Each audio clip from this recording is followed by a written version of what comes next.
For the past 8 years, I've been writing letters to myself, and honestly, it has changed my life just being able to see how much I've grown.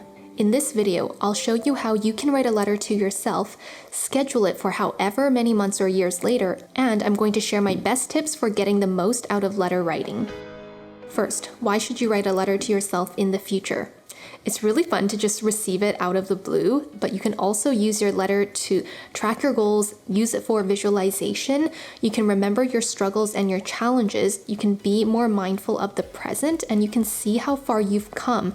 This is kind of similar to journaling. And by the way, if you are interested in journaling, you can check out some of my journal videos. How often should you write a letter to yourself? I like to do it when it's the beginning of the year, or when it's my birthday, or when I'm going through like a really big struggle and I kind of want to document it and ask my future self if I have overcome that struggle. If this is your first time writing a letter to yourself, I would say do one today and then schedule it for 6 months into the future. And then you can experiment later on with sending it 1 year in the future or maybe 5 years. How do you write a letter to yourself? Well, there are actually a couple of ways. So in the past, I would gather a group of friends, we would write letters to ourselves, and then one friend would keep all the letters, but I actually never got any of my letters back. So that method does not work. The best way that you can receive your letters guaranteed is to actually do it digitally. 8 years ago, I found a site called futureme.org. And by the way, this is not sponsored. I just love this site so much. And so since 2014, I've written multiple letters to myself.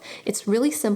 You type up your letter on the website, you pick a date, and then you can attach an optional photo, and then you send it. Just make sure you are going to be using the same email like a year or 5 years into the future. So use a personal email and not a work email. And by the way, if you do change your personal email, you can go back into futureme.org and you can change the email for the future letter that you're going to receive.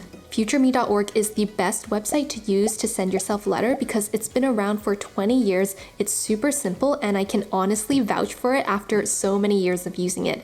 I love it so much, and I even donated $50 to it last year so I could become a premium member. Hey, by the way, if you are going to write a letter to yourself, I would love to know in the comments, what should you write in your letter to yourself? Anything, but these are great ways to start.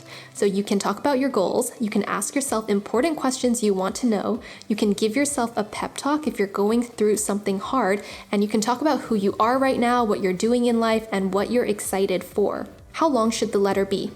However long you want it to be. Usually for me, I do a couple of paragraphs. Another cool feature about futureme.org is that you can actually read public letters and get inspired from those. Writing a letter to yourself is a really great way to see how far you've come, but if you really want something more action-oriented and something you can do on a more daily basis or more of like a habit, and if you want to keep track of your goals, then you really need to consider journaling.